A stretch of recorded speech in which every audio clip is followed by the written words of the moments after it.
Hi guys, welcome back.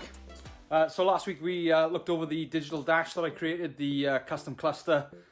Digital dash, custom cluster. I'll come up with more of them. Or put some more of them down in the comments if you can think of them. That has worked out pretty good, and it's all working fantastic. Now I appreciate at the end of that episode I was actually out at the petrol station putting some fuel in the car, so obviously you know that it all works. But to get there I had to do a lot of work, and yeah, that included fitting a new fuel pressure regulator, so I've hidden it up at the back of the engine bay, out of the way. I've never really liked fuel pressure regulators sat on the engine. They scream 90s chav to me. I just don't like it. It's even got a nice little space to put a fuel pressure sensor in there as well to help get the car running correctly. So while the engine was out, I took it outside, give it a blast with a jet wash, cleaned it all up. I actually flushed all of the engine out, flushed all the coolant galleries out. I just put a water pipe on one of the hoses, blocked all the rest of them off, and let water run through it to try and clean it out a little bit. And yeah, just chucked the engine back in the car then, wired it all back up, and we're at the point now where we're trying to get it started and get it running.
Okay, it's a big day. I've been months making a mess, making mess, and making mess. The garden is being cut at the moment, but we've got a full rewire. So we've got all this box has been rewired. I've got my plug and play engine loom. I've got my e-throttle with new injectors and new loom, new engine loom. Then I've got a new loom in the car. So I've got all this is new down here. I've got my digital dash, and I think the rest of the car is still the same. So, oh, and my MaxxECU up there, right about there somewhere, where the standard ECU was. So I've moved my ECU from being over there to over here. All custom stuff on the back of the dash to try and make this work. Hopefully it works. If it doesn't, then so be it. There's no leaks on the floor. I've got my computer ready, so all I need to do is press the start button and see if it starts up. Let's just see how it goes. So start the button. Oh, we've got to unlock the car first. There you go. Start. When I press this, fuel pump runs, oil light comes on. That's good. Okay. Here goes. Nope.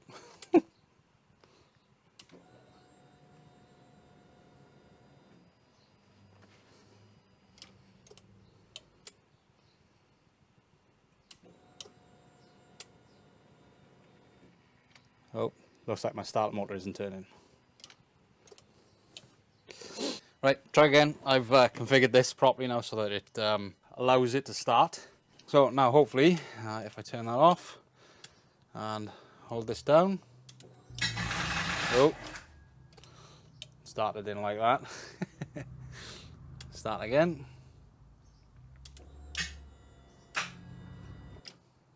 Oh no, my starter's not very happy.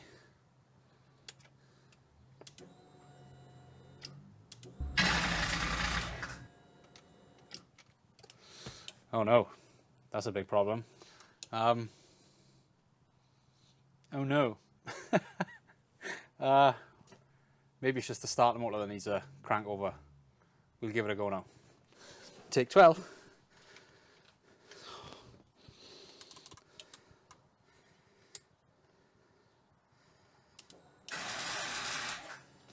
Oh, what's going on with that starter motor?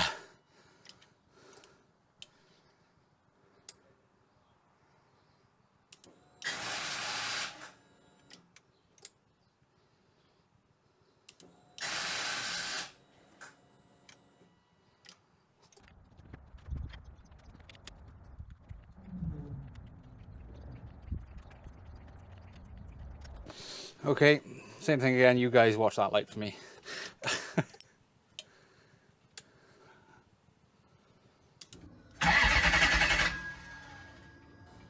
Well, that was better. Actually, before we get started again, let's check that it hasn't dribbled everywhere. Now that I've started it, or now that I've turned it over, it'll look good under there. No leaks. No leaks. No turbski leaks. Annoying throttle body whine. No turbski leaks.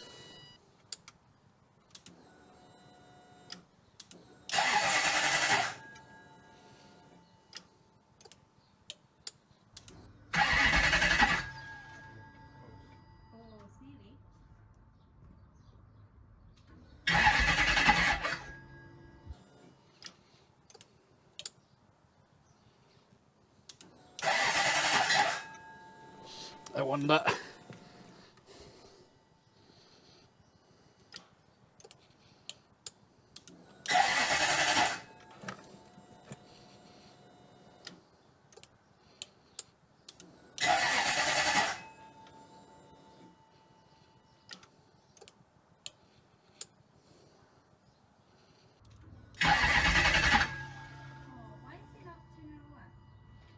I don't know.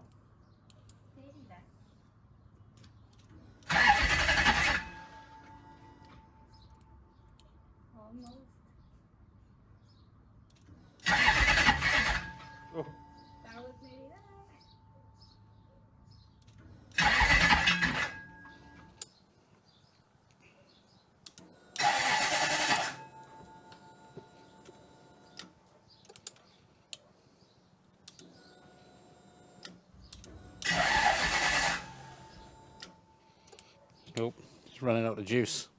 Okay, battery pack's on.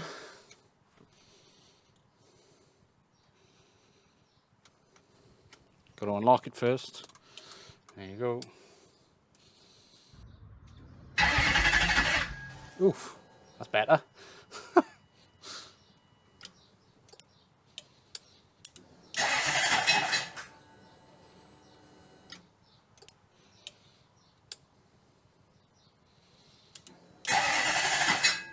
Oh, I feel like it's so close.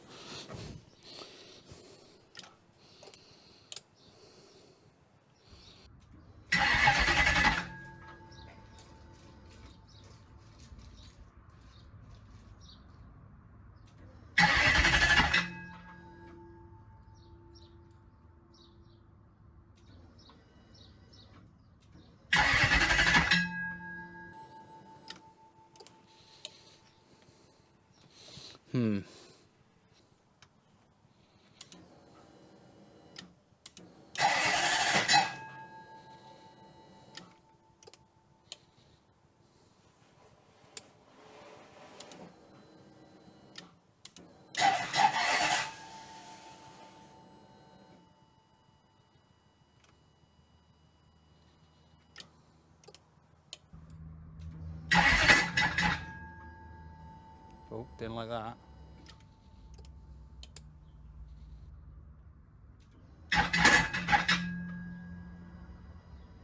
What's going on there?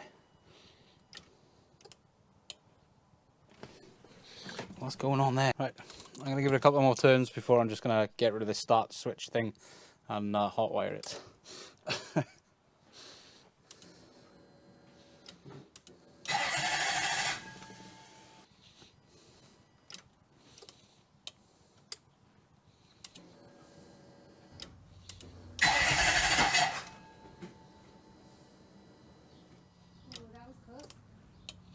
I don't think so. What? I don't think so. You know you're licking and all that. James, you know you're licking, don't you? Where? There.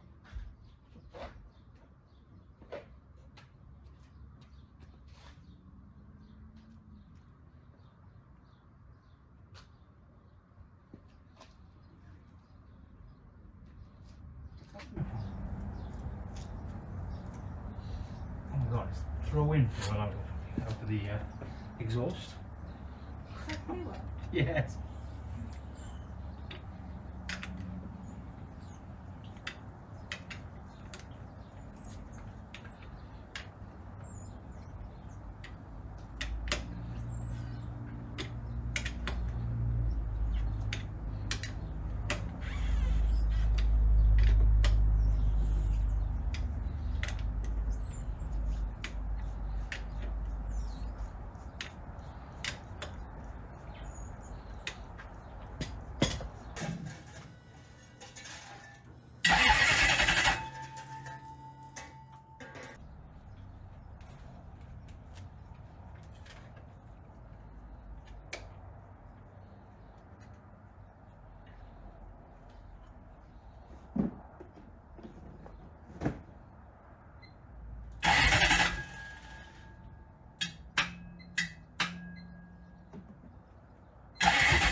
Right, several hours and 2 days later, found the problem.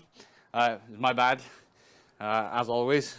So I've got my plugs here, and on the other side of this plug, the trigger wire had a small little slit in it, and then I use these solder steel wire connectors to do the shield. So these little bits of solder all melt down and go around the shield. You can seal it in with this heat shrink. So I used one of them, and so there's a little slit in the trigger wire, and then when this solder melted around the shield, it actually leaked into the trigger as well, which stopped it from reading. But now, hopefully, we're all back online. So I'm hoping for, let's go widescreen again. I'm hoping for this in sync number to go to 1, give me an RPM reading. This is the oscilloscope, which should hopefully show me some output as well. But here we go.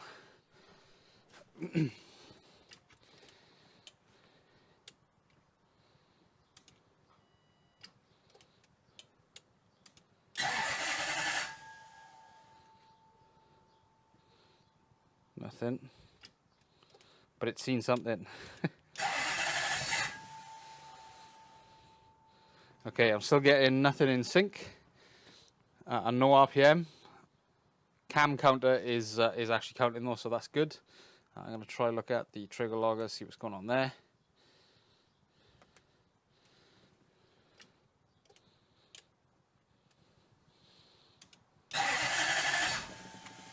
Oof. This is ready to start. This is definitely ready to start.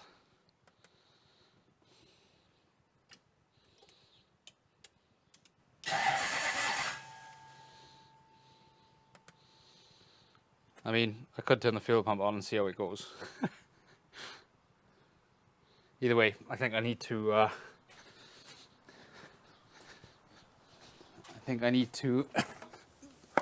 turn on the boost. There we go.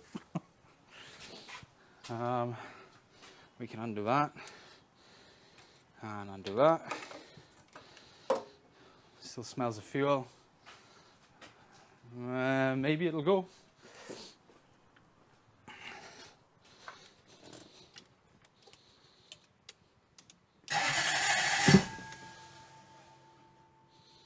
I don't like that banging noise. We had it. We were in sync. Not in sync. In sync. Right, okay. Let's turn the fuel on then. Right, here we go. I've got errors detected, but I think they're just throttle pedal. Yeah, let's reset them. There it goes.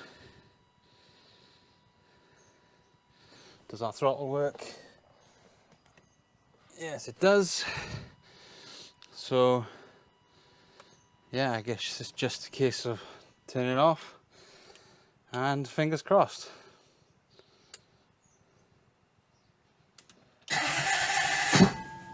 Oh, I don't like that bang. What is that bang?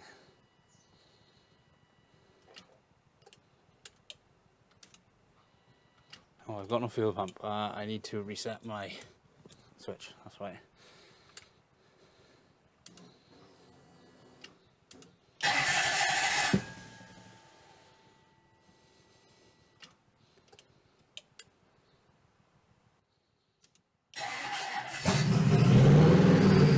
Alright, it started.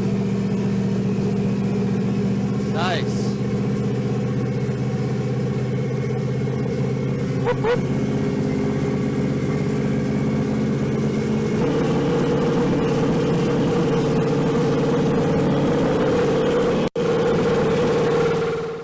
Well, that's a relief. There's fuel all over the floor because I think it's been dumping fuel in and all that, but at least it started. I've got one warning, sorry, two warnings: wideband lambda module 1 error, lambda module sensor too cold. So I guess over time, or given enough time, that'll warm up and start reading properly. It's not too rich by the smell of things, so I don't think it's dumping fuel in still, but it starts and it seems to be running okay, which makes me happy. I'm going to give it one more time now, see if my throttle works. If my throttle doesn't work, then I've got another problem to solve, but at least, you know, baby steps, we're getting there.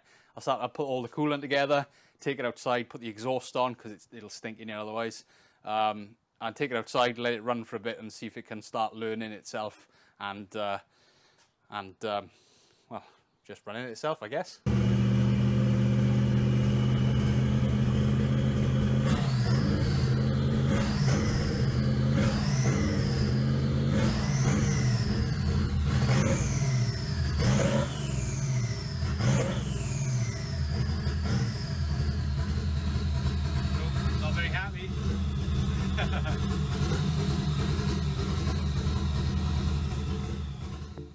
So with the engine now in and running, and obviously I've got that new throttle body on the inlet, I need to modify the feed pipe from the intercooler to the throttle body / inlet.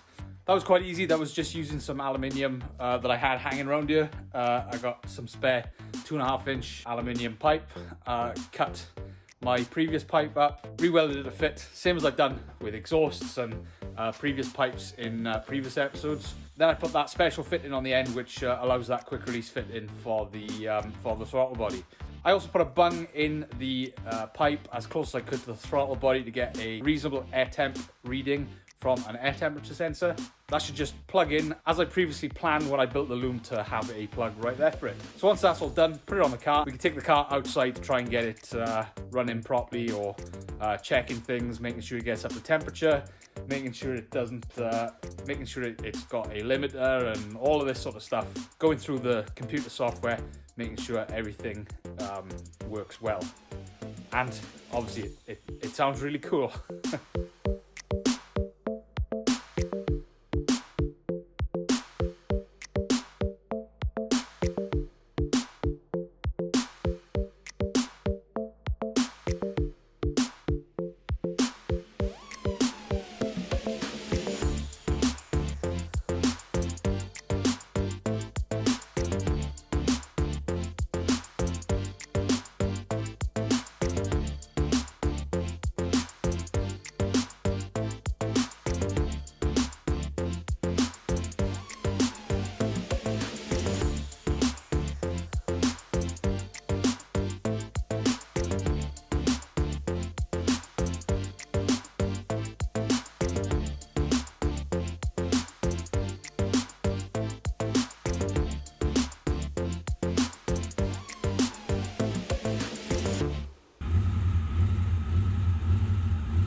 So like I said, that was a big day. It was actually about a couple of weeks trying to get that car started, maybe a week or so. But yeah, all managed, and Steve at Performance Vehicle Engineering has been a top bloke helping me getting it all set up so it can be driven around and you know, testing things out again to make sure that everything is working correctly. So yeah, that's a big win. Car's running again after its total change of wiring and ECU. I'm very happy. Next episode, I've just got a lot of driving to do, so we'll go to a lot of shows, and I'll just put up some clips of what I got up to. So, like I said, thanks for watching. Subscribe to the channel if you're interested in car builds. I've got another one here ready to go. Keep an eye out for that in the future, and yeah, give this video a like if you liked it, and come back next time. I do try to upload every week, but I'm really bad at getting through the editing stuff. It just takes so long. Anyway, thanks for watching. See you next time. Ciao.